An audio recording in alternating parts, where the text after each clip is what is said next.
Hey there, and welcome to Shift Happens with Shay. I'm Shay, your host and licensed marriage and family therapist.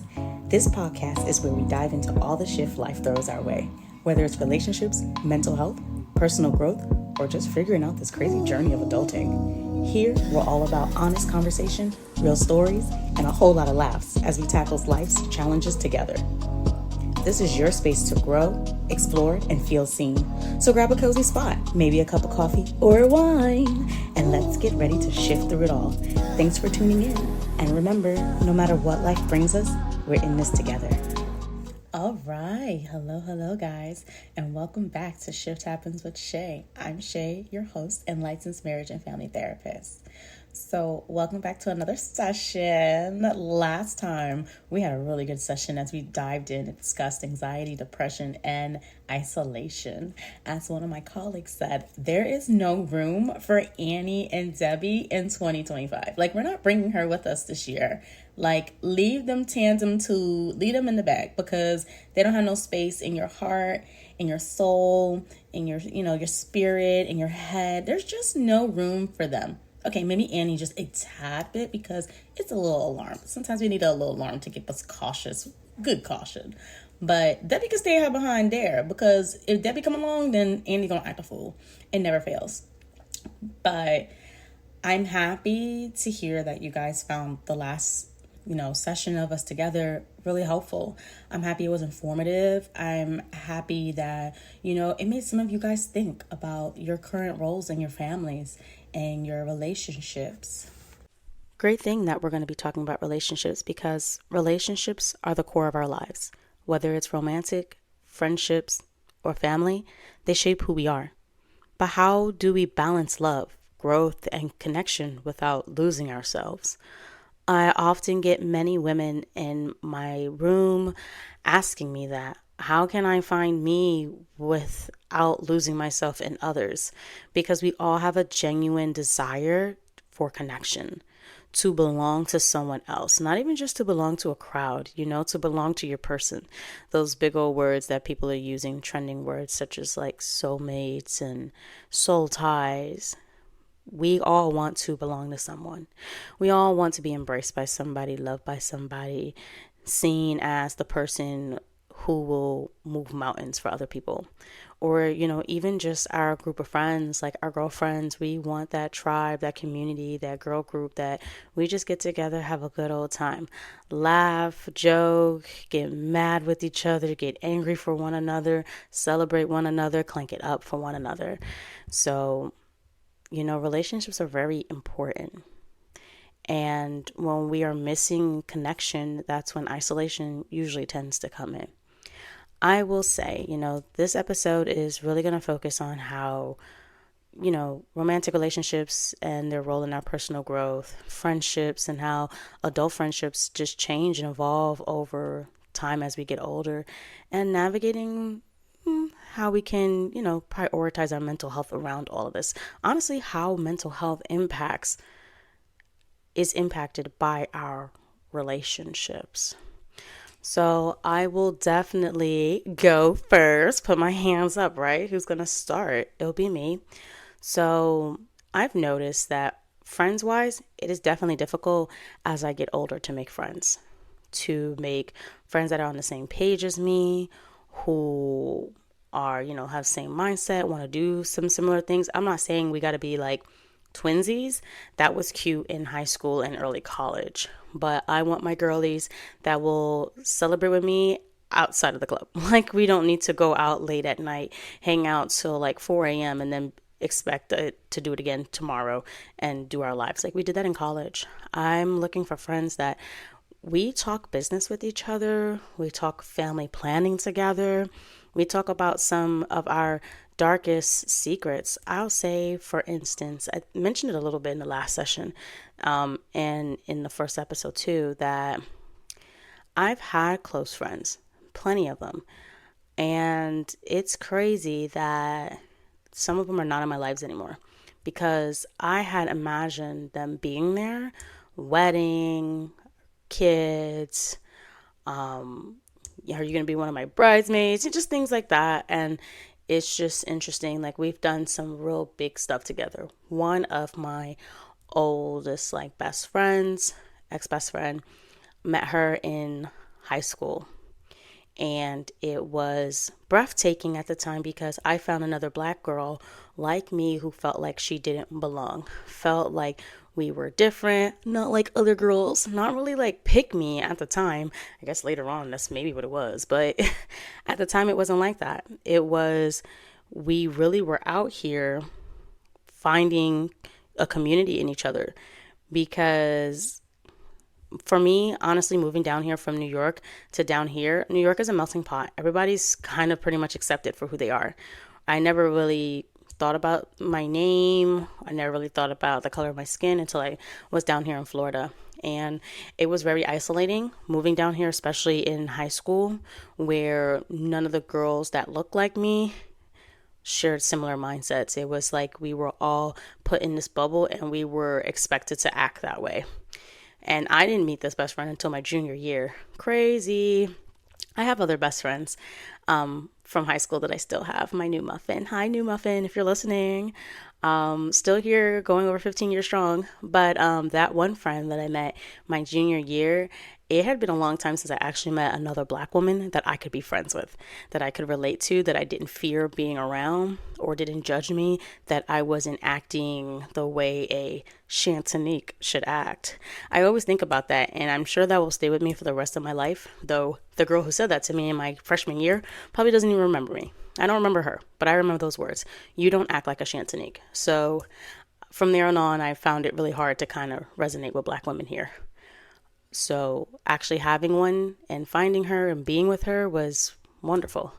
It was great. We were accepted. We were laughing. We were joking about all the different rock songs we liked, all the different R&B songs, I introduced her to Asian dramas and music and different crowds. I mean, like, it was as if we were twins. We liked the same things. We had similar mindsets. We wanted to do everything and beyond. And that went on into our college life. And partied together, tried to share my new friend groups with her, introducing her to my current best friend group that I have. And out of that relationship, that was 10 years that I had her in my life. And it ended about 2 years ago, when, someone you've had in your life for so long, you would just think they would remember or know things that make you happy or that are important to you, like your birthday. I'm a huge birthday celebrator, but my birthday's the same day every year, isn't it? It's an annual thing.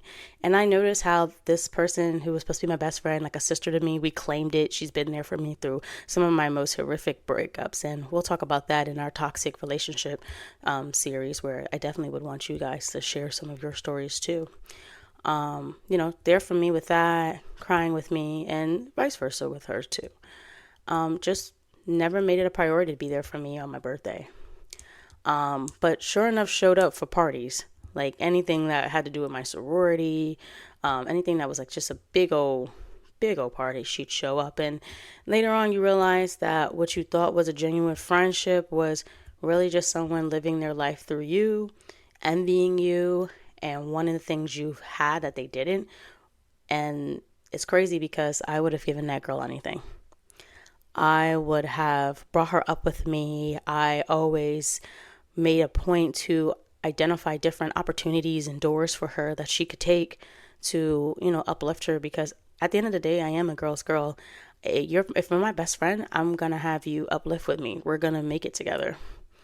But, having a friendship like that, where you think you know everything about each other and you think you know the person really well, and then come to find out that they're more envious than you than anything, is kind of heartbreaking. So you do that, and like I said, 2 years ago, I ended that relationship, just blocked her and didn't even say anything, because I was just like, I can't do this anymore, where I care more than you do kind of thing, and I don't want to talk about it anymore. Like, I'm done.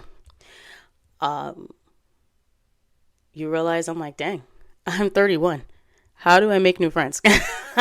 Where do we go? Where do we go for friendship? Where do we go to meet these friends? We're adults, so where are the only places we can make friends? One of the big one being is work, work, work, work. Because hey, it's a fact. We spend more time at work than we do at home with our family. So that whole work is family, though, is super toxic to say that. Yeah, work is family. Sometimes they do become that way. And I've been lucky enough that in work, I have found the few true that have stayed with me in life to become friends with, that I open up to. And that was hard. I am not the easiest person to get to know in the beginning. And that's because I'm very weary. Because it's not that I'm anticipating people's hurt, that they're going to hurt me or something. It's just, I don't know if I have it in me sometimes to trust a new person, to trust or give access to somebody to hurt me. Not that they would, but to give you the access and the opportunity and the potential to do so. And some of you may know that. This has definitely impacted the way I go about making friends. I can be bubbly. I can be out here. I can be social. I can do all the things you need me to do or need me to be. But when it comes to being in my circle, it is very, very niched, very small. And I keep it that way because these are the people in my life that I know I can depend on. And it takes a lot to get over here because, who you're friends with and who you surround yourself with, it does impact your perspective. Just from that 10-year friendship, it impacted who I really could be true with. And I'm going to be me regardless. So when I say true, I mean letting you know my inner thoughts. I honestly probably have 3 people in my life, maybe 3 or 4, if that know my inner thoughts. I have one person for sure, my outing, who knows my inner thoughts. I mean, like, we have conversations like no tomorrow, but you know how hard it is to be that way with somebody. It's just like a romantic relationship. And friendship, platonic relationships and romantic relationships are really not that far off. Just one has eroticism and the other doesn't. Literally, your difference with that. And if you want to talk more about sex therapy or sex issues, whatnot, we'll get to that. Somewhere down the line. We will. I want us to get really comfy. We're still building, as they say, rapport. You're still here with me, trying to rock with me and get to know me. So, but going back in there, romantic relationships, they definitely help us in our self-discovery. Healthy ones and unhealthy ones. They really help us because, like, we're learning how we communicate. We're learning where we are on the emotion radar. And I say that by your maturity level. Are we able to, how do we handle disappointment? How do we handle failures? How do we handle heartbreak? How do we handle betrayal? Like, you don't really think about a lot of these things until you're honestly in a romantic relationship. Yes, betrayal, yeah. In a friendship relationship, high school, you deal with it all the time. But in a romantic relationship, we really get to find out about ourselves. What are we willing to do for someone else? What are we willing to sacrifice about ourselves just to make sure we are not just an I and that we remain a we? Have you ever had a time in your life where you, just think about it, maybe you have, a time in your life where you would have done anything for a person, anything for the significant other, to your own detriment? You go and do activities that you weren't into. You would sit through a concert, maybe for them, with one of the bands you probably thought was the most Deftones band in this world, but you'd sit there just to watch them happy. Or even a little bit more detriment. When I say activities, maybe you're a person that's not into, substance or things like that. And you notice that you're trying things that go against your core values. Things that you tell yourself you would never do. That's not for you. Just doing things that don't align with who you are, but you negate those just to keep this person in your life. You really find out about yourself. Wow, I'm a people pleaser, or do I have abandonment issues? What's going on here? So, unhealthy dynamics, that leads us to codependency. That leads us to also toxic behaviors. You're in a relationship with someone who just likes to yell and scream and doesn't give you a second of peace. You know what? You start doing the same thing because that's the only way it works with them. That's the only way we can communicate. And then you go from toxic behaviors and toxic relationships to a healthy one, and you don't know how to act. You're like, it's peaceful, it's calm here, it's nice. Wow, I really forgot what peace felt like. I really forgot what it felt like to be me and not to wear a mask just to be accepted, you know? So, some ingredients to a growth-oriented relationship, like what do we need to foster these relationships of mutual understanding? Communication, right? We're going to beat communication down to like a damn T because it's so simple. It's the simplest thing. Like communication, of course I got to talk to you. Of course we got to talk. Like, what do you mean? No, I mean, what kind of communication are we really having? Because there are 3 different types here. There is assertive. This is the one we want. Ring a ding ding. There is passive aggressive. That's the one we don't want. We don't want to be beating around the bush while also with sassy remarks and never saying it directly. And then aggressive. That nasty yelling in your face.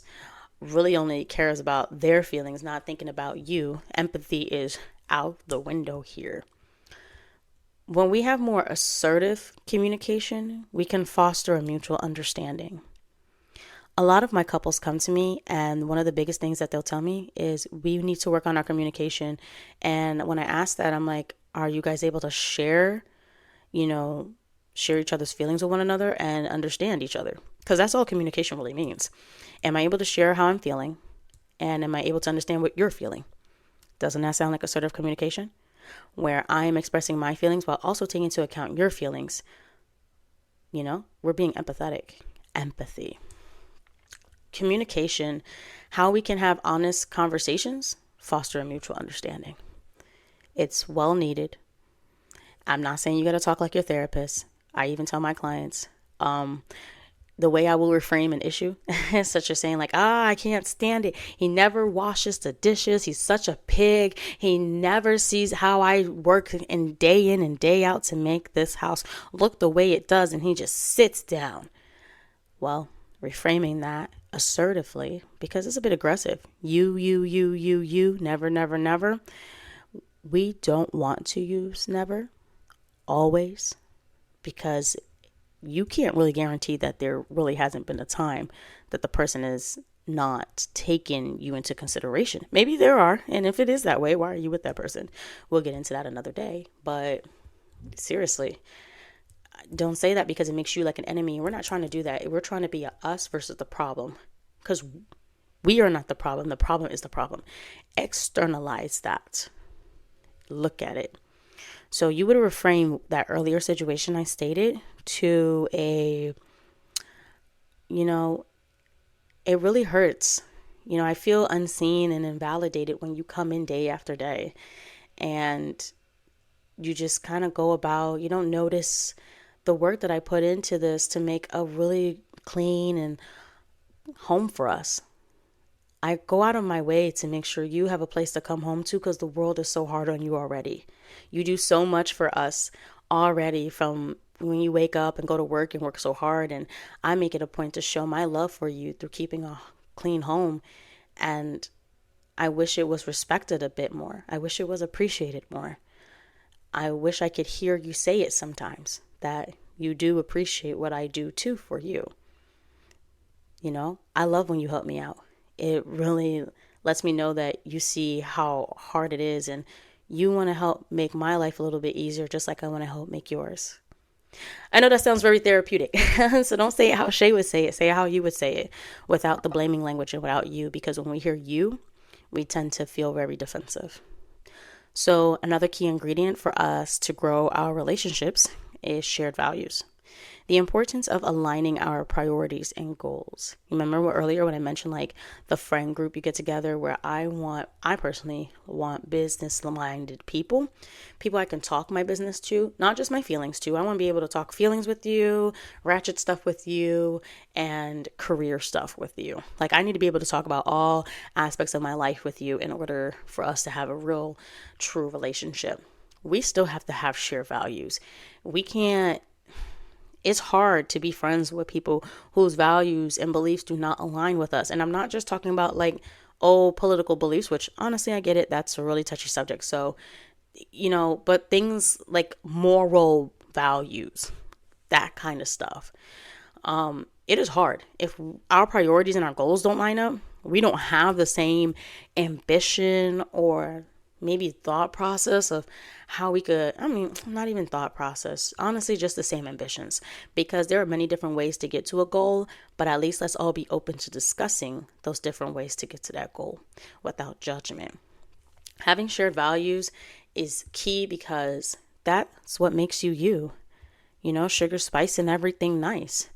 All of those make you. So you can't sacrifice yourself in order to just align with somebody for the time being, just to belong. You're not going to feel happy. You're going to always be at war with yourself. And honestly, you're going to feel isolated in a crowd. What is the point of sacrificing you to still feel lonely at the end of the day? Be you. Be true. Be authentic. Align with your priorities, your beliefs, and your goals, and find others who share those values. Independence. Heck yes, you have to balance your time together and time apart. So in romantic relationships, oh yes, my couples, I'm like, so how much time y'all spend together? Always not spending enough time together, but not spending enough time apart either. You're living in the same space, but are we intentionally taking up time with each other? Or are we just sitting next to each other saying that we spent time with each other and we watched a movie? But did we really engage about that movie? Did we have a discussion? Did we laugh at some scenes? Did we make some comments? Independence is important in a romantic relationship. We need to be able to still be us, be ourselves, who we were before we became a we. Because you are a whole being before you enter a relationship. Same thing with your friends. You are a whole being. It is okay to take a break, to, be with yourself. There's nothing wrong with that. So definitely don't leave who you are. You don't need to share. You don't have to have the same 100% hobbies with all of your friends. Have a few common things and call it a day. We're not here to check off the list. That's also how you meet other friends. You find other friends who are into different things that you're into. So going back, the key ingredients: communication, shared values, and independence. Have you ever looked back at some of your relationships and wondered, did I have all of these? What was missing in that? And because if one was missing, what did it teach me about myself? So to reframe that question, what's one lesson a romantic relationship has taught you about yourself? I do want you guys to answer me on Instagram. You can DM me. I'm going to pose the question on a post and you guys can comment on there too. Let's interact with each other. Let's move the conversation. Let's continue the shift. What's one lesson a romantic relationship has taught you about yourself? For me, I would say one relationship that I was in for 4 years taught me that I have to love myself more. And in a sense that, going back to independence, I was a whole person before I met him. I had my own dreams, my own goals, and life didn't stop for anybody. I can still be me without having to sacrifice who I am just to make sure that person feels loved and seen, because me being me, for some reason, showed that person that I was looking down on them when it was the complete opposite. And I would have done anything at that time. I would have sacrificed any of my dreams and goals possibly. And I did. That's how I ended up at UCF. I was originally always the girl that said, I'm getting out of my hometown and I'm going away for college. I got accepted to the University of South Florida. Like, no problem. Had the dorm room and anything, everything. We toured it, supposed to be a bull. And my boyfriend told me at the time he doesn't do long distance relationships. And I cried and then told my mom, oh, never mind. I actually do want to go to UCF. Do you think it's too late? This is my senior year, and it was March. I graduated May. I was already set to go to USF, and I late applied to UCF and got in for the summer semester. I went to UCF and stayed home for college because of my high school boyfriend, because he told me he doesn't do long distance relationships. So it taught me to never give up on me. If I want to do something for me, go do it. Be you. So let's move more into some friendships, building and maintaining meaningful connections. What is the role of friendships on our mental health? Like, do our friends impact our mental health? 100%. I mean, come on. Our friendships provide emotional support. It reduces isolation and it enhances our self-esteem. And why does it enhance our self-esteem? Sometimes having a lot of friends makes you feel all good. Like, look at all these people I got. Hey, look at this little party I got. Hey, I'm like dancing over here, but you guys don't see it. But your friends are your cheerleaders. They hype you up. Don't you hype your friends up? Don't you tell your friends when you tell them that you're going for a promotion, they be like, you already got the job. You know it's for you. Like, who can they give it to? It's gotta be you. You are top notch. Girl, slay. You look amazing. You're going shopping. They're telling you look great. You're nervous about an upcoming project. Girl, I watched you all day. Like, you've been up all night and day researching, this project like the back of your hand. That emotional support is so priceless. It is amazing when you develop intentional interactions and relational interactions. You feel good about yourself. It feels wonderful. You don't feel lonely. You don't feel that craving like, oh, I need to belong, because you already know you belong and your friends make it known. It's not a guessing game. It's not oh, maybe we're friends today, but only if you do this for me. Or it's not wow, they only take from me. Or, man, we don't really talk about anything except their problems and stuff. It's give and take. We provide emotional support to one another. We hang out with each other. I'm not going to say it's as often because, let's be honest, as adults, we honestly at this point need to be all sharing our Apple and Google calendars with each other in order to schedule a meetup. It probably would make our lives easier. But knowing that even without that, with the virtual space and texting and calling, we know we have each other's back, and it feels great to know you have people behind you every step of the way. So on those hard days when it's hard to get through or you're feeling shitty about yourself, you can honestly think about what your best friend would say to you in that moment. I can think about many ways that my outing would support me. I can think about many ways that Carla would support me. I can think about many ways that Pebbles would in her upbeat, bright way. I can think about many ways that Denny would. I have different friends, and I can think about each way that they've supported me and how they would go about it. When I can't hear my voice, I can hear theirs. Remember, form that circle that doesn't become another inner critic, another critical voice in your life. You already do bad all by yourself. You really can. So let's think about it. Navigating relationships and friendships in adulthood, still hard. And adult friendships change often because of our life transitions. Remember in isolation in our last session, I mentioned how the example with the divorce woman. All my friends are married and I'm divorced. I can't relate. Friendships can change from that sometimes because we're in different life stages. One is celebrating an engagement while one is grieving the loss of a relationship. Sometimes it can be hard to be emotionally supportive to one another because one is celebrating and one is grieving. Sometimes it's hard to show up for people when you need someone to show up for you. But life transitions will change. Think about it.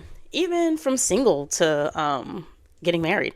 Oh, we're all girlfriends, we're all single, we all used to go out all the time, we're at the lounges, we're at the bar, we're at the concerts, we're jet setting around the world all the time. But now homegirl can't do that no more because she's married. She's married and she wants to spend more time. They're thinking about creating a family. She can't be jet setting all the time.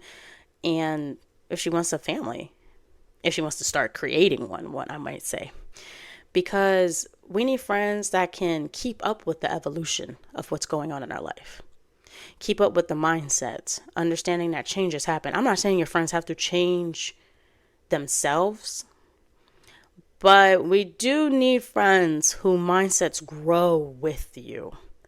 We are growing together. These life transitions, we go through it together. My friend is married. I have married friends, and I'm not married myself. But that excitement, able to go through it with her, knowing that she spends a lot of time with her boyfriend, and her husband, and we gotta make time for each other. It's hard. But I also understand that she lives with her husband. I understand that their schedules are different. And so they're going to make the time matter, because at the end of the day, I ain't laying in bed with her. I'll be here for her, but it's not the same thing that is required for a husband and wife. So it's understanding that I can still have these meaningful connections with her while respecting the life transition she's going through. We all can do that. Different careers. Some of us may have met at work, and as we get promoted or go to new companies, we feel a little out of the loop because we used to always talk about what was going on at work. Sometimes is your friendship just based on where you currently are physically with that person? Or are we actually building meaningful connections by making time together? Are we scheduling those intentional times? Are we catching up? Are we texting? Are we sending memes to each other? Hey, memes can have meaningful interactions. Me and my besties do it all the time because it says a lot more than what I could say probably in a text sometimes. But are we scheduling that time together? Are we making time for one another? And are we communicating openly about our needs and expectations? You don't just do that in a romantic relationship. You do that in a friendship too. You cannot expect this, oh my God, here's my girlfriends. Oh my God, I got a circle of friends that I can go to all the time, and then not communicate your needs. So you got to be fair about this. Maybe somebody can't reach that expectation. And instead of us facing disappointment, we already talk about it in the beginning. What do you need from me as a friend? What does her friendship even mean to you? What are you looking for in a friend? What do you need from me? When I'm stuck and I don't know how to be there for my friend, I have them tell me, what do you need from me? How can I be here for you? And then I'm going to show up. Some people might think, oh my God, what? No, we can't have that. You should just know me and you should just do it. This is how we create meaningful connections with our friends. We're all human. Just like I don't expect you or your partner to know everything that's going on in your head, because that's mind reading. We're assuming. And when you assume, you make an ass out of you and me. Spells assume, right? That's what I heard. No, let's be clear about our expectations of each other. Let's be clear about our needs. And that we still do that through assertive communication. Even when hurt and betrayal happens, that's when we express our needs and expectations. And if you have a friend or partner that is constantly disrespecting those expectations or those needs or your desire or your feelings, you may need to think about ending that relationship. And that goes into friendship challenges. Letting go of one-sided and toxic friendships. Same thing in relationships. I'm just going to put them in one because, like I said, the only difference between a friendship and a romantic relationship is the fact that one has eroticism. And I know, yes, you could do friends with benefits, but it's different. Actually having that emotional connection and that emotional trust, whatever, safety in the bedroom is completely different with your significant other, one that you are willing to be more deep with intimately. But yeah, we got to let go of one-sided and toxic friendships where our needs are not being met. Expectations aren't being met. And just like I mentioned earlier in the beginning of this episode, I did let go of my friend. I let go of that one-sided friendship because as time went on, I looked back at all the moments, important to me, I suppose, that I had been there for her and thought about how she had been there for me. And along the way, I didn't even realize when she really stopped showing up for me and was just kind of using me for the opportunities that I had for myself. Let go. Don't worry about how long y'all been friends. Let go. Don't be afraid of isolation. Don't be afraid of being lonely. Let go. You'll be more lonely in that toxic friendship. Don't be afraid that, oh, there won't be another person that gets me like this. But they're also hurting you. Hopefully the next person doesn't hurt you that way, but still gets you. Let go. You will have guilt and you will feel sad due to losing your friendships, due to ending. And how we can manage those feelings: journal, talk to your other friends about it. When it comes to journaling, take that time for yourself. Let all of those icky feelings out from beginning to end. Let it rage right if you want to. Do it all. Just let it go. Just pour in there. Talk to your current friends about it. They probably already know all the things that were happening or could see some of the signs. Be there. Go ahead and be by them and express yourself. You know, maybe take some time and go reconnect with nature. Go ground yourself. Go out to your favorite space and just cry. Let it out. Release. Know that you tried your best and you didn't need to lose yourself to try your best. I want to put that out here and let you guys know that you don't need to lose yourself and give it all you got to leave. Do not wait to leave when you are empty. Leave when you noticed a pattern. This is more than once. It keeps happening. So 2, 3, 4, 5 times that your boundaries and your needs are being disrespected and disregarded. Leave. It's okay to feel guilty, but don't feel ashamed for advocating for yourself by leaving a toxic friendship or relationship to save yourself. So I encourage you guys, as you look back and we're thinking about friendships, are there some friendships you kind of let slip through the cracks? Are there some people you really enjoy their time, but you've been so stuck on you and what's currently going on that you haven't reached out and checked on them? How about we take that moment, if you do have that friend in mind, go ahead and reach out to them. Reach out to a friend you haven't spoken to in a while. See what's going on. Open up those doors again. If this is a door that you do not want to open, leave it locked. There's a reason why you lock the door. But if you did not lock the door and you genuinely enjoy this person in your life and they add to yours and you add to theirs and you guys jive, we vibe, we get each other, we're like-minded, share values, shared beliefs, go ahead. I encourage you to go ahead and reach out to that friend. You never know. So yes. So all of this to say, where do we find ourselves? How do we find ourselves? Where do we even begin to understand what made us who we are? This is where the relationship with your family comes in. Your family values, traditions, and relationships shape your identity, shape your perspective of how you even go about making friends. Your first relationships are with your family, your mother, your father, your grandparents, your siblings, maybe your cousins, however you were raised. And if you didn't have any, that definitely makes it harder for you sometimes to build connections because you're used to abandonment and connections don't seem possible. But who we grew up with, who raised us, teaches us who we are a bit. That's where we start to form our values. That's where we start to form who we are, what do we love to do, what do we want to do in this world, why is that cause so important to us, why is this tradition so important to us, are relationships even important in your friends, in your families? Like, what was your mom and dad's relationship looking like? Me personally, I never wanted a relationship like my parents. And when I look back, my 4-year relationship was pretty much that. Not as much turmoil, I would say physically, maybe, but a lot of emotional turmoil. Look at this. Think about it. Take time. How does my family, my upbringing, the values I have now, my perspective on life, how did I get that from some of my family? Where is that? So we think about it. It shapes who we are. It really does.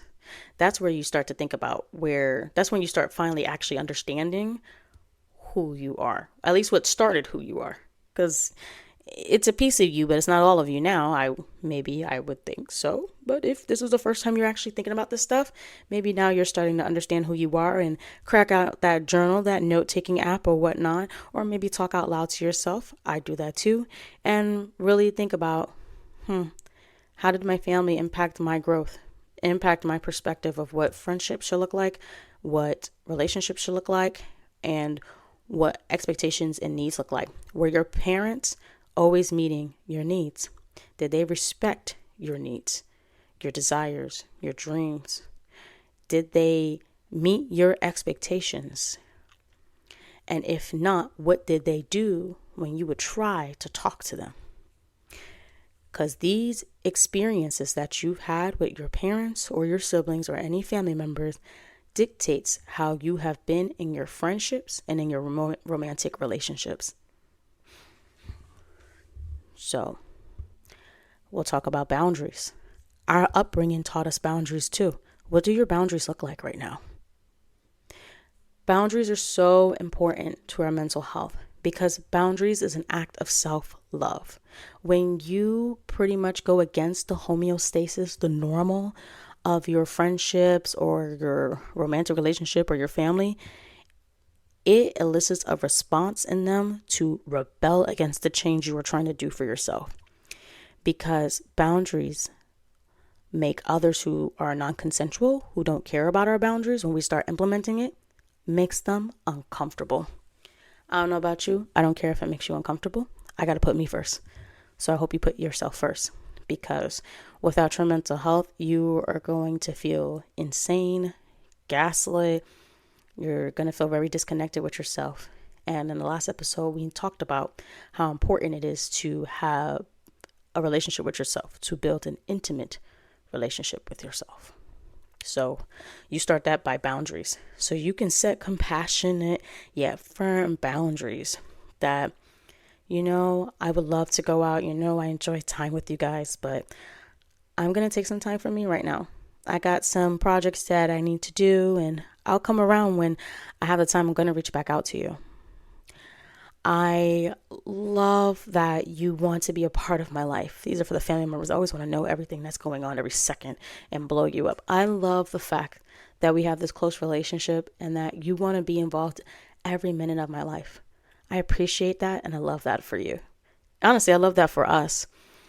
But sometimes I just need time to think. I just want to be able to go to you with my news instead of you trying to scope it out. I want to be able to say it with excitement. I need space. Having space does not mean I don't love you. And when I tell my mom, when it comes to her feeling angry at me sometimes or whatnot, and I disagree with something she says, I just say, Mommy, just because I'm disagreeing with you doesn't mean I don't love you. That's just how I feel. I still love you. I just feel very different about the situation that we're talking about.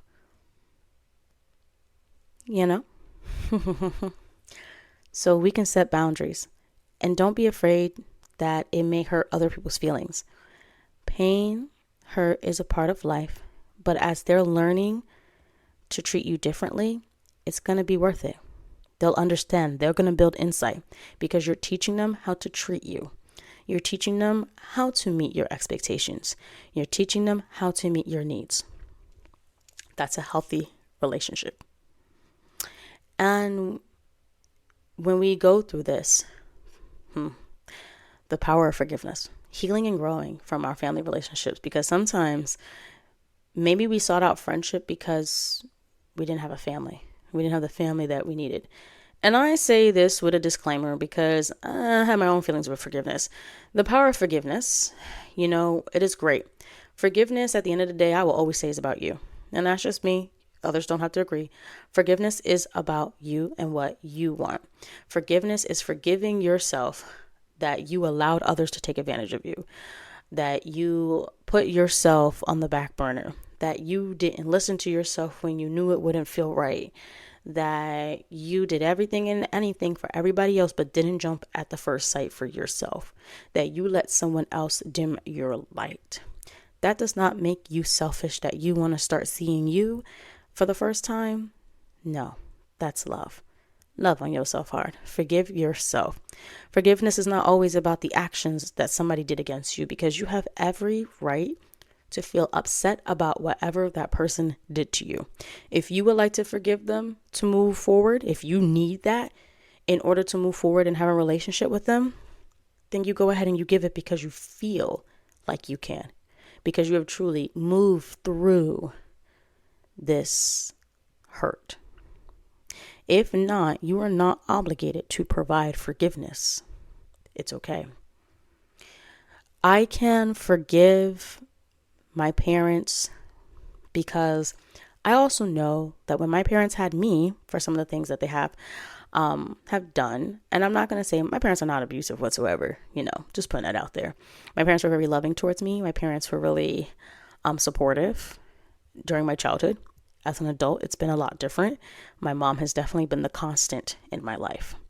I understand generational patterns. The more I learn about my parents and understand where they've come from and what they've gone through, I can understand why they communicate the way they do, why they perceive things the way they do. Doesn't mean I forgive them, but I am able to give empathy. I can be empathetic. I can understand where it comes from.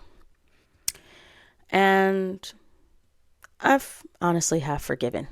And that mostly goes towards my dad.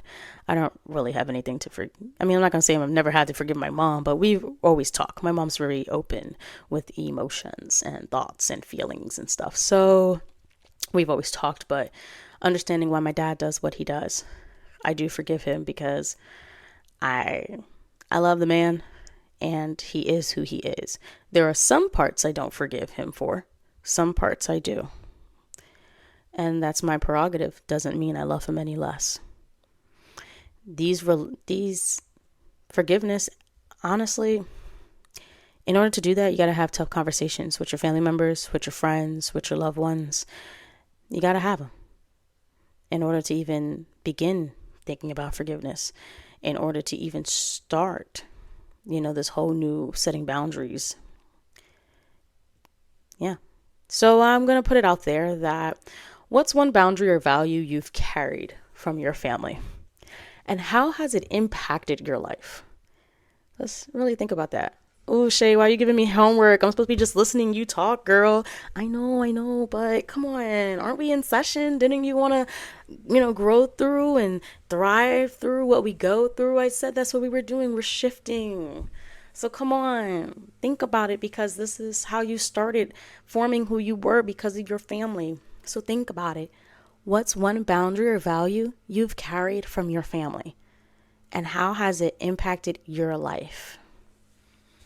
Say it there. And I definitely want to see those answers on Instagram. Reach out to me.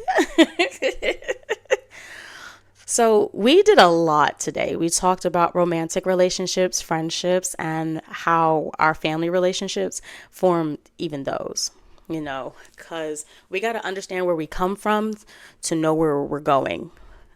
And if you know yourself better, then you know how you are in other places, such as your romantic relationships and your friendships, how you show up.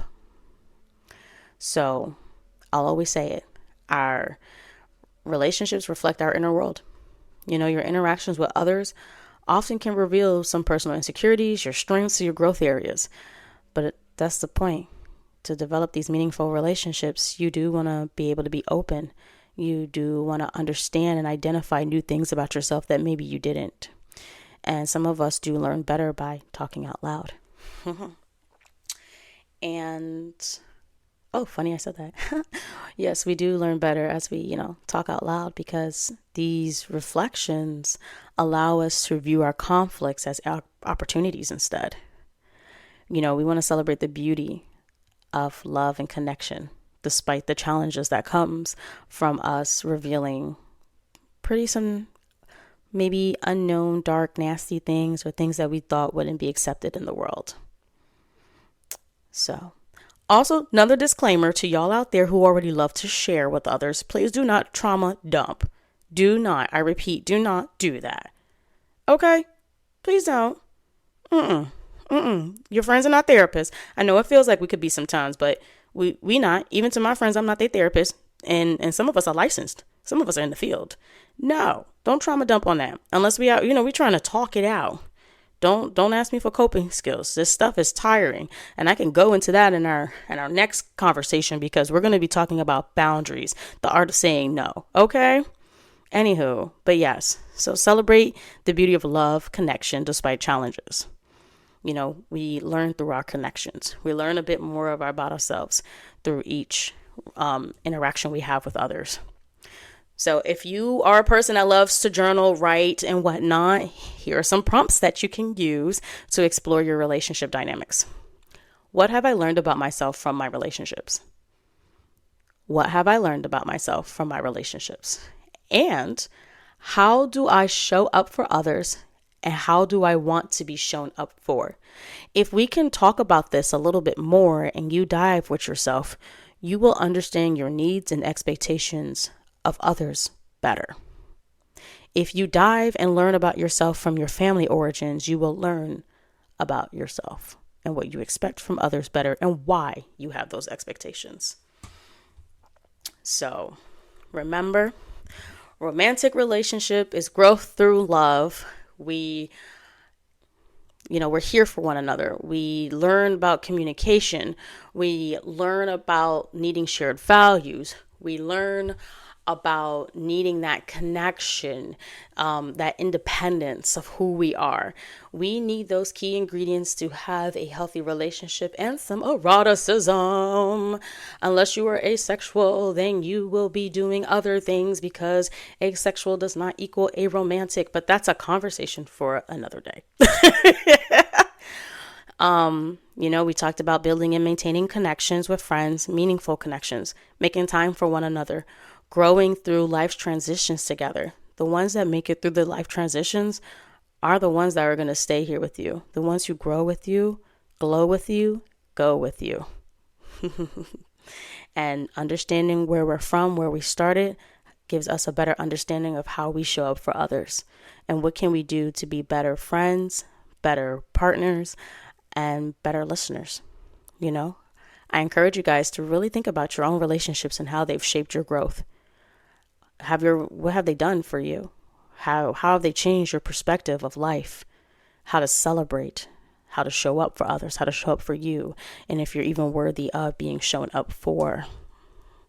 So as I mentioned, next week we'll be exploring the power of saying no, how boundaries can transform your life, because some of y'all need them. Boundaries are an act of self-love. And remember, self-love is not vanity, it's sanity. So I hope you all enjoyed this episode of Shift Happens with Shay. I enjoyed sharing with you guys and, sharing this platform to be vulnerable with you all, because it is something I do struggle with, and I continue to challenge myself to be vulnerable. So thank you all for giving me the space to be that with you today. And just know you have that space with me too. So don't be afraid to follow me on Instagram at Shift Happens with Shay, and send a DM comment below. I'm happy to talk with you all. I really do love the share space that we're creating. So let's sip and shift with each other. So again, you can find me on Instagram at Shift Happens with Shay. You can find me at my website at roadtosnatch.com if you want to explore over there or read some blogs. You can email me at shifthappenswithshay@gmail.com. If you have any comments about, about this podcast today, about this session, I definitely want to hear from you all. Tell me about some of those insights you learned from each other from some of the prompts that we had today. So I really want to know what you learned. So definitely reach out on social media. Reach out to me on Instagram. Talk with me there. I want to talk. I want to learn with you guys. I want to grow with you guys. And if you put it in your stories or maybe whatnot, tag the Instagram, tag me, girl. Let me know. I want, others to know about your favorite insight from the episode. So tag Shift Happens with Shay when you're sharing your favorite nuggets or gems. Share this podcast with your loved ones. Maybe they need to learn a little thing or two, Maybe you're trying to send a message. That's A-okay. But again, yes, thank you for being here with me. I adore you all, and I look forward to hearing from you guys. Have a good one. Mwah!